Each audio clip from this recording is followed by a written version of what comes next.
que ustedes cuando emprendan, ya tienen emprendimiento, se van a dar cuenta que es muchas veces empezar a liderarse a sí mismo. Cuando uno empieza a liderarse a sí mismo, uno empieza a conocer y a dar vueltas de qué soy, para dónde voy, qué he hecho, qué debo estudiar, cómo lo debo hacer. Cuando uno empieza a conocerse a sí mismo, empieza a poder dar ejemplo. Y yo tenía uno de mis mentores, me decía, la palabra predica, pero el ejemplo arrastra.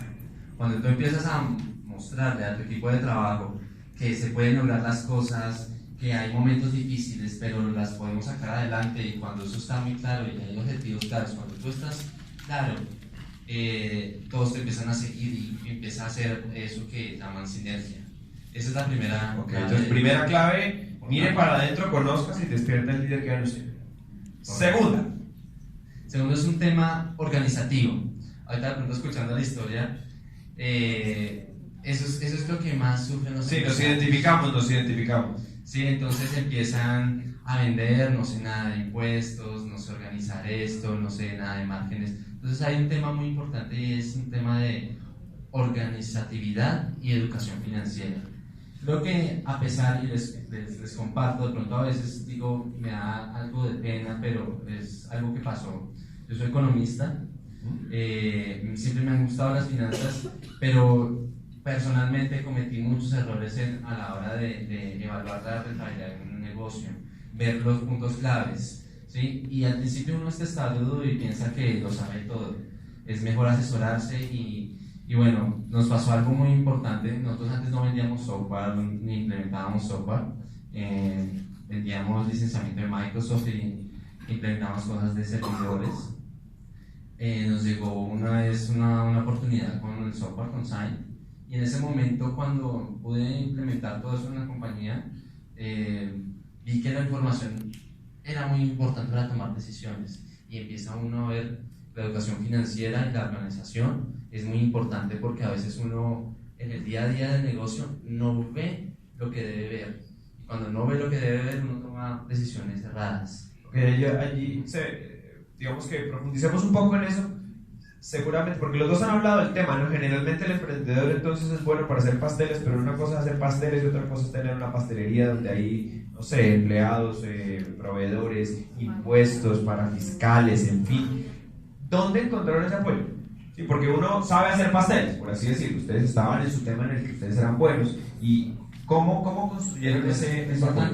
Lo importante es tener claro que uno debe buscar asesoría. Y ahorita hay muchos medios. En nuestro caso personal encontramos un gran apoyo, por ejemplo, en Fundación Comeva. En algún momento, cuando empezamos a tener algunos temas financieros, uno lo primero que hace es buscar un crédito, ¿cierto? ¿Cómo llegamos a Fundación Comeva? Llegué a Banco Comeva y allí la gerente me dijo, ¿por qué no te vas a la fundación? ¿Qué es eso? No necesito eso. Cuando llegué allá recibí todo un apoyo muy importante, porque te dijeron, bueno, ¿cuál es su modelo de negocio? Entonces uno queda como, ¿qué? ¿Qué es un modelo de negocio? ¿Sí? Te pasaron la hojita del Canvas y dijiste. Eso, entonces ahí es donde uno dice, esto lo debía haber visto antes de comenzar, porque si uno ve esto antes, uno empieza a ver muchos imprevistos, y uno sí los va a tener, uno tiene que hacer mucho todos los días.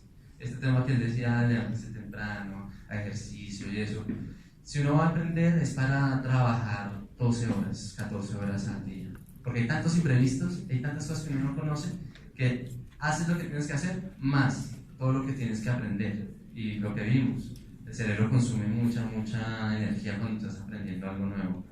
Fundación Comeva, también hablo de la Cámara de Comercio, ellos dos juntos, muchas cosas, y las ganas de uno por aprender.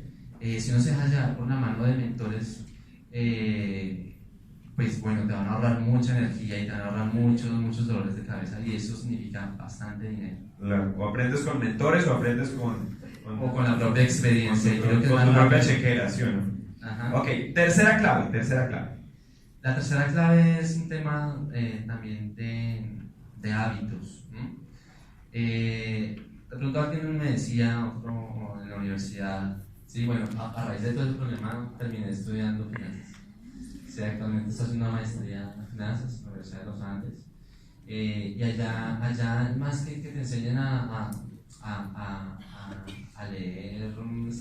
financiero, o lo que sea, y también es para ustedes, no hay que estar en la universidad, lo que uno debe apreciar muchas veces es la mentoría. Busque personas que sepan más, búsquelas, pregúnteles algún consejo de vida, lo que hablabas de la historia personal, eso muchas veces te da mucha información porque la persona cuando tiene pasión en algo te puede estar enseñando cosas que uno dice, bueno. Entonces, un tema que alguna vez me preguntaron era, ¿qué es más duro, una roca o el agua? Pues, la roca, ¿sí?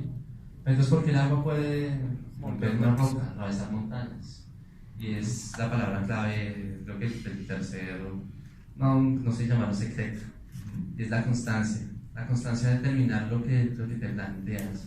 ¿Cómo es el agua y la roca? Es una gotica, que es como el hábitat.